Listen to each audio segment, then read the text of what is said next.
Bueno, voy a hacer el video 2 de lo que es fisiología renal. Sigo con lo que es el libro Guyton. El otro video fue sobre las múltiples funciones homeostáticas del riñón. Y este va a ser, ahora voy a seguir con anatomía fisiológica de los riñones. Bueno, a ver. Anatomía fisiológica de los riñones. Organización general de los riñones y de la vía urinaria. Bueno, ya está decir que ojalá tengan este libro y les sirva para escuchar, o si pueden ir siguiendo la lectura, viene genial porque es como que estudiáramos en grupo, ¿sí? Bueno, entonces. Dice, organización general de los riñones y de la vía urinaria. Los riñones se disponen en la pared posterior del abdomen, fuera de la cavidad peritoneal. Cada riñón de un ser humano, de un adulto normal, más o menos pesa unos 150 gramos y tiene el tamaño de un puño cerrado, así, más o menos, ¿sí? La cara medial de cada riñón contiene una región con una muesca que se llama ilio, por la que pasan la arteria y las venas renales, los linfáticos, la inervación y el uréter, que transporta la orina final desde el riñón hasta la vejiga, donde se almacena hasta que se vacía. El riñón está rodeado de una cápsula fibrosa y tensa que protege sus estructuras internas delicadas. Si se cortan los riñones de arriba hacia abajo, los dos riñones principales que pueden verse, las dos regiones, principales que pueden verse son una corteza externa y las regiones internas de la médula. La médula se divide en 8 o 10 masas de tejido en forma de cono, llamados pirámides renales. A ver si tengo una imagen por acá. Sí, acá tengo una. Ahora igual cuando dé vuelta a la página del libro está, pero entonces tenemos, ¿dónde tengo un lápiz por acá? Bueno, tenemos lo que es la corteza, que es todo lo de alrededor, y tenemos como esta especie de triángulo, ¿sí? Estas masas de tejido, que es todo lo que se llama la médula, ¿sí? Que es más interno. Acá está, esto es lo que estaba buscando. Bueno, entonces, tenemos corteza, y entre 8 y 10 masas internas que son la médula renal, ¿sí? A ver si se ve. Sí, ahí está. Bueno, entonces, vamos a seguir. La base de cada pirámide se origina en el borde entre la corteza y la médula y termina en lo que se llama papila, que se proyecta en el espacio de la pelvis renal. Una continuación en forma de abanico de la porción superior del uréter. Bien, entonces, la papila renal es donde terminan estas masas llamadas médula renal. Bien, ¿qué más? El borde externo de la pelvis se divide en bolsas abiertas llamadas cálices mayores que se extienden hacia abajo y se dividen en los cálices menores que recogen la orina de los túbulos de cada papila. Las paredes de los cálices, la pelvis y el uréter contienen elementos contráctiles que empujan la orina hacia la vejiga, donde se almacena hasta que se vacía en la micción, que se comenta más adelante en este capítulo, ¿sí? Bien, entonces acá tenemos la imagen de este libro, que acá tenemos entonces, ¿dónde está la médula? Acá sería, todo esto sería todo lo que es la médula renal, ¿sí? Con las pirámides renales. Y acá tenemos lo que sería cuando las pirámides desembocan en lo que serían los cálices. Y esta región, digamos, entre la pirámide renal y el cáliz es lo que se le dice papila. Bueno, y todo esto es la pirámide renal. Bueno, todas estas papilas se van a juntar y van a formar la pelvis renal, que después se va a transformar en el uréter. Y todo esto en sí tiene como un tejido contráctil que va a empujar la orina hacia abajo. Ahora bien, vamos a ver la irrigación renal. ¿Y qué dice? El riego sanguíneo de los riñones es normalmente alrededor de un 22% del gasto cardíaco. O sea, un 20%, una quinta parte de toda la sangre, ¿sí? Va a los riñones. O sea, se lleva el 22% del gasto. O 110 mililitros por minuto. La arteria renal entra en el riñón a través de este ilio que hablábamos antes y después se ramifica progresivamente hasta formar las arterias interlobulares, las arterias arciformes, las arterias interlobulillares, también denominadas arterias radiales, y las arteriolas aferentes, que acaban en los capilares glomerulares, donde se filtran grandes cantidades de líquido y solutos. Y esto les quiero mostrar una imagen para comenzar la formación de orina. A ver, voy a buscar la imagen esta que quiero mostrar. Bueno, ahí encontré básicamente lo que les quería mostrar. No sé si se llega a ver bien. Entonces nosotros lo que vamos a tener, lo que llega es la arteria renal. Esta arteria renal se va a dividir en arterias segmentarias. O sea, ni bien entre por el ilio, se divide en dos. Estas arterias segmentarias, una vez que penetran en el riñón, se van a dividir en arterias interlobulares. Entonces, primero tenemos la renal. Después vamos a tener las segmentarias, se dividen en dos segmentos. Estas se dividen en interlobulares. Las interlobulares se van a dividir en arterias arqueadas o arciformes, se les dice también. Estas arciformes van como a penetrar entre los lobulillos, digamos, y se van a llamar arterias interlobulillares. Y estas van a ser, ¿sí?, la que después van a dar las aferentes, que son las que van a ingresar en todo lo que es el glomérulo, la que van a formar el glomérulo. Y todo lo que es la unidad funcional, que sería la nefrona. De la aferente vamos a tener todo lo que es los capilares glomerulares, ¿sí?, todo acá por acá adentro, y va a salir del glomérulo por la arteriol eferente. La arteriol eferente se va a transformar en capilar peritubular, venas interlobulillares, venas arqueadas, interlobulares y finalmente la vena renal. ¿Qué les iba a decir? Les iba a decir algo y no me acuerdo. No, tiene que ver con el glomérulo, no importa. La cuestión es eso, acordémonos que antes de la arteria aferente tenemos las glomerulares. Perdón, las interlobulillares. Esas son las que se van a transformar en aferentes.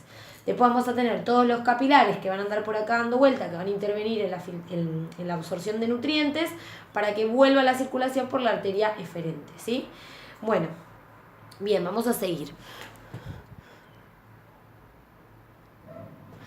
Bueno, entonces, me había quedado en que dice que los extremos distales de los capilares de cada glomérulo coalescen hasta formar la arteria eferente, que llega a la segunda red capilar, los capilares peritubulares, que rodean a los túbulos renales. La circulación renal tiene una particularidad, que es de contar con dos lechos capilares, los capilares glomerulares y los peritubulares, que están dispuestos en serie y están separados por las arteriolas aferentes, que ayudan a regular la presión hidrostática entre los dos grupos capilares. Entonces vamos a tener dos lechos capilares, ¿sí?, los capilares glomerulares y los capilares peritubulares. A ver si acá se ve alguno en esta foto. Acá, por ejemplo, en esta imagen tenemos el capilar peritubular, ¿sí? No veo los glomerulares. Sí, acá. Capilares glomerulares y peritubulares. Ahora ya lo iremos viendo bien, ¿no? Pero es como para entrar en tema. Entonces tenemos a los capilares glomerulares y a los peritubulares, que recordemos que están dispuestos en serie, están separados por las arteriolas eferentes y ayudan a regular la presión hidrostática entre los dos grupos capilares. La presión hidrostática alta en los capilares glomerulares, más o menos de unos 60 milímetros de mercurio. A ver si encuentro una foto de un capilar glomerular. Espérenme un segundo que quiero ver acá si lo encuentro. A ver. Esto también es de un libro de fisiología que es el Totora. Capilar peritubular. Acá, serían estos. No sé si se ve, pero son estos que están acá alrededor de los túbulos. Por eso se llaman peritubulares. Y los glomerulares, que no los veo acá. ¿Dónde está? Claro, acá no veo un capilar glomerular. Supongo que serán los que están acá en el glomérulo. Y después los peritubulares son los que están ¿cómo se llama? En los túbulos. Sí, ahí está, sí, lo dije bien. Entonces dice que la presión hidrostática alta en los capilares glomerulares, los que están en el glomérulo, que es más o menos de unos 60 milímetros de mercurio, da lugar a una filtración rápida, mientras que la presión hidrostática es mucho menor en los peritubulares, de unos 13 milímetros de mercurio. Esto es importante. Entonces, la presión en los capilares glomerulares es de unos 60. En vez, a medida que vamos avanzando en los peritubulares, es de unos 13. Y permite una reabsorción rápida de líquido. Al ajustar la resistencia de las arteriolas aferente y eferente, los riñones pueden regular la presión hidrostática en los capilares glomerulares y peritubulares, cambiando el filtrado glomerular, la reabsorción tubular o ambas en respuesta a las demandas homeostáticas del cuerpo. Entonces, va a favorecer más el filtrado o reabsorción tubular o ambas, según las demandas de lo que esté necesitando en ese momento el cuerpo. Bueno, ¿qué más? Bueno, entonces, los capilares peritubulares se vacían en los vasos del sistema venoso, que discurren paralelos a los vasos arteriolares. Los vasos sanguíneos del sistema venoso forman progresivamente la vena interlobulillar, la vena arciforme, la vena interlobular y la vena renal, que deja el riñón junto con la arteria renal y el urétero, ¿no? Por el ilio. Bien, entonces vimos un poquito de todo cómo está, digamos, conformada toda esta irrigación del riñón. Entonces, acá tenemos las arterias segmentarias, que dan las interlobulares. Las interlobulares después se transforman en las interlobulillares, y acordémonos que de estas va a dar la arteriola aferente, ¿sí? Entonces, acá vamos a tener el glomérulo. El glomérulo van a salir estos capilares, que estoy buscando acá donde están, no están acá, acá están, los peritubulares, y los que nunca nos muestran son los capilares glomerulares, pero bueno, deben ser muy chiquititos. Ahora vamos a pasar a la nefrona como unidad estructural del riñón, ¿sí? Bueno, yo acá tengo esta imagen que me parece, no sé si la llegan a ver, hermosa, así que vamos a seguir ahora viendo esto. Esto es una nefrona y vamos a seguir. La nefrona es la unidad funcional del riñón. Cada riñón en el ser humano tiene alrededor de 800.000 a 1.000.000 de nefronas. Frase más, el número más fácil de acordarse, 1.000.000 de nefronas. Cada una capaz de formar orina. El riñón no puede generar nefronas nuevas.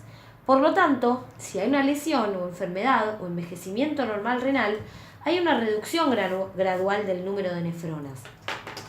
Entonces, acordémonos que no se regeneran nefronas nuevas. Entonces, después de los 40 años, el número de nefronas funcionantes suele reducirse de un 10% cada 10 años. De forma que a los 80 años muchas personas tienen un 40% menos de nefronas funcionantes que a los 40. Esta pérdida no pone en peligro la vida porque los cambios adaptativos en el resto de las nefronas les permiten excretar las cantidades adecuadas de agua, electrolitos y productos de desechos, como vamos a comentar en el capítulo 31. Entonces, como que las otras nefronas, las que funcionan, van a compensar eso que no hacen, digamos, las que no están. Bueno, cada nefrona contiene, a ver si no se frenó la filmación. No, cada nefrona contiene un penacho de capilares glomerulares llamado glomérulo, por el que se filtran grandes cantidades de líquido desde la sangre. Un túbulo largo, entonces va a tener primero un glomérulo. Este glomérulo, ¿sí?, es la unión, ¿sí? El glomérulo renal era, bueno, después se los digo, bueno, vamos a seguir. Por el que se filtran grandes cantidades de líquido desde la sangre.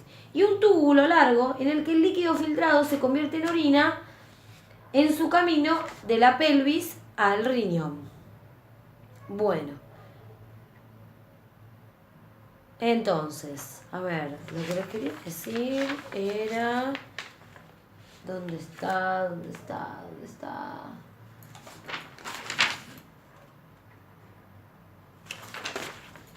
Bueno, no lo veo. Vamos a seguir. Entonces, el glomérulo contiene una red de capilares glomerulares que se ramifican y se anastomosan entre sí. Comparados con otros capilares, tiene una presión hidrostática alta, unos 60 milímetros, unos 60 milímetros de mercurio. Los capilares glomerulares están revestidos de células epiteliales y todo ese glomérulo está cubierto por lo que llamamos la cápsula de Bowman. Entonces.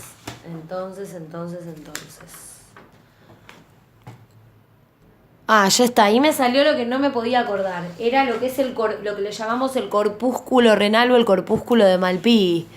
Que es la cápsula de Bowman más el glomérulo más cápsula de Bowman, estos dos componentes, esto más esto, forman el corpúsculo renal.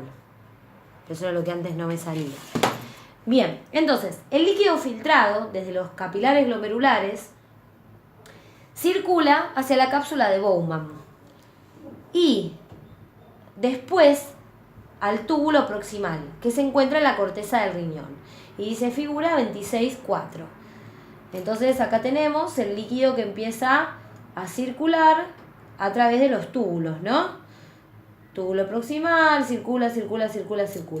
Entonces se filtra y empieza a pasar por los túbulos, que se encuentran en la corteza del riñón.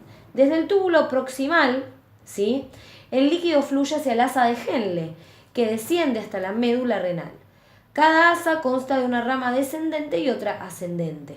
Entonces, como si nosotros, no sé si se ve acá así, miramos así o miramos así, todo lo que son los túbulos, el túbulo contorneado proximal está en corteza, pero todo lo que es asa de Henle se va como metiendo en la médula. Entonces, como dice acá, desde el túbulo proximal el líquido fluye hacia el asa de Henle, que desciende hasta la médula renal. Cada asa consta de una rama descendente y una ascendente. Las paredes de la rama descendente y el segmento inferior de la rama ascendente son muy finas y por tanto se denominan segmento fino del asa de Henle.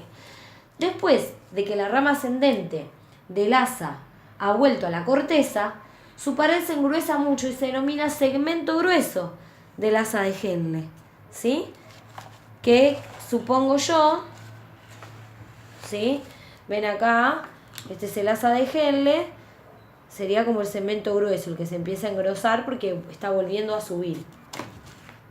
Al final de la rama ascendente gruesa hay un segmento cortito que tiene en su pared una placa de células epiteliales especializadas conocidas como mácula densa. Como diremos más adelante, esta mácula densa es importante para controlar la función de la nefrona. Más allá de la mácula densa, el líquido entra en el túbulo distal, que, como el túbulo proximal, se dispone en la corteza. A este le sigue el túbulo conector y el túbulo colector cortical, que conduce al conducto colector cortical. Las partes iniciales de 8 a 10 conductos colectores corticales se unen para formar un solo conducto colector mayor que discurre hacia abajo, que se vuelve a la médula y se convierte en el conducto colector medular. Los conductos colectores se funden para formar progresivamente los conductos cada vez mayores que finalmente se vacían en la pelvis a través de las puntas de las papilas. En cada riñón hay unos 250 conductos colectores muy grandes y cada uno recoge la orina de 4.000 nefronas. 4.000. Entonces, estos conductos colectores, ¿sí?, que los vemos acá, es como que todos se van a terminar uniendo acá, en el sector de las papilas, y estos túbulos colectores, este conjunto, van a formar el conducto colector medular y van a como a drenar en la pelvis todos juntos. Entonces, básicamente la estructura la tenemos acá. Entonces tenemos el corpúsculo, el túbulo contorneado proximal, que baja, se transforma en el asa de Henle, rama descendente, rama ascendente, túbulo contorneado distal, acá está todo lo que es la mácula densa en este sector, que ya vamos a ver para qué sirve, y todo esto después se va a unir formando el túbulo colector. Entonces, el líquido va a venir por acá, pero se van a empezar como a filtrar cosas, digamos, ¿no? Que vamos a ver cómo es el funcionamiento de esto ahora cuando entendamos cómo es la cosa de la formación de orina, ¿no? Bueno, y a ver, antes de pasar a micción, vamos a ver las diferencias regionales en la estructura de las nefronas, las que son corticales y las que son yuxtaglomerulares. ¿Qué significa? Que yo voy a tener nefronas, a ver dónde tengo el dibujito, creo que tengo un dibujito acá, Esperen, a ver. Yo sé que tengo un dibujo, porque esto lo había visto hace un montón. Ahí está. Yo voy a tener nefronas que van a estar en corteza. Y voy a tener nefronas que están más cerquita de la médula. Entonces ahora vamos a ver las diferencias entre ellas. Se entiende que estamos ubicados acá, ¿no? Digamos, esta es la médula y siempre andan... Acá tenemos una nefrona que está en corteza, digamos. Bueno, entonces... Aunque cada nefrona tiene todos los componentes descritos antes, hay algunas diferencias dependiendo de la profundidad en la que esté la nefrona dentro de la masa renal. Entonces tenemos aquellas nefronas que tienen glomérulos, que están localizados en la corteza más externa, se denominan nefronas corticales. Y tienen asas de Henle cortas que penetran solo a una distancia corta en la médula, ¿no? Y dice figura 26.5. Entonces acá ya empieza la médula y penetra poquito, digamos. Son corticales, están mayormente, la nefrona está ubicada acá, ¿ven? Esta sería la nefrona cortical. A ver si se ve. Sí. Esta sería la nefrona cortical. Está prácticamente en corteza. Si hay una parte que penetra, es poquita. Bien. Y dice, alrededor del 20 al 30% de las nefronas tienen glomérulos que se disponen más profundo en la corteza renal, cerca de la médula. Y estas se llaman yuxtaglomerulares.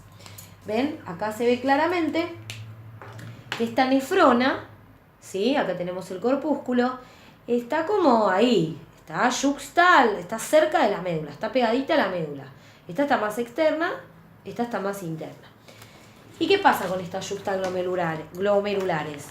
Estas nefronas tienen asas de Henle grandes que discurren hasta la médula, en algunos casos con un recorrido completamente intramedular hasta desembocar en las papilas. Las estructuras vasculares que irrigan las nefronas yuxtaglomerulares también difieren de las que irrigan a las corticales. En las nefronas corticales, todo el sistema tubular está rodeado de una red extensa de capilares peritubulares. Pero en las nefronas yuxtaglomerulares, las arteriolas aferentes largas se extienden desde los glomérulos hasta la médula externa y después se dividen en capilares peritubulares especializados.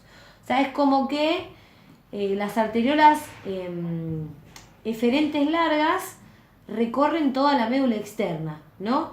Y después se dividen en capilares peritubulares, que se van a llamar vasos rectos, que se extienden hasta la médula al lado de los asas de Henle. Entonces, diferencia, las yuxtaglomerulares tienen esta red sanguínea que se llama vasos rectos. A ver si los vemos acá, sí, acá está, vasos rectos. O sea, acá está todo como más hecho como un glomérulo todo, más así como desordenado, más como un ovillo. Y acá hay vasos bien largos, que se llaman vasos rectos en las yuxtaglomerulares. Yo creo que tengo un dibujito acá. No sé si se ve, acá tenemos un glomérulo cortical. El vaso sanguíneo como que se disponen así. En el yuxtaglomerular ya tienen esto que se llama vasa recta o vasos rectos, donde las arteriolas deferentes como que da un recorrido como más largo. Y ya vamos a ver para qué sirve esto. Los yuxtaglomerulares tienen como un flujo más lento de sangre, pero ya lo vamos a ver después. Entonces, como las asas que se extienden hasta la médula, esto con respecto a los vasos rectos. Como las asas de Henle, los vasos rectos vuelven a la corteza y se vacían en las venas corticales. Esta red especializada de capilares en médula desempeña una función esencial en la formación de la orina concentrada. Y lo vamos a analizar en el capítulo 28. Entonces, esta vasa recta va a tener que ver con la orina concentrada. Yo ya me lo voy a anotar. O sea, que los que van a tener protagonismo en concentrar la orina va a ser más los capilares yuxtaglomerulares, por lo visto, no los corticales. Bueno, ahora voy a pasar a lo que es micción y vejiga voy a hacer otro video para eso. Bueno, a ver por dónde voy. Vamos a ver una imagen final para volver entonces a repasar todo. Y acá tenemos esta hermosa representación de la nefrona, la cápsula de Bowman, el glomérulo, todo esto forma el corpúsculo, túbulo contorneado proximal, descendemos, asa de Henle, rama descendente, rama ascendente, túbulo contorneado distal y el túbulo colector, que estos son los que donde se van a unir y van a desembocar todos en la papila. Y cómo se van formando las redes capilares. Y después lo importante también acordarnos esto, que vamos a tener nefronas que van a estar ubicadas bien en la corteza del lado externo y vamos a tener nefronas que van a estar más pegaditas a la médula. Y esas van a ser las que van a tener lo que se llama vasa recta y que van a tener una función importante en la concentración de la orina, que ya lo vamos a ver después.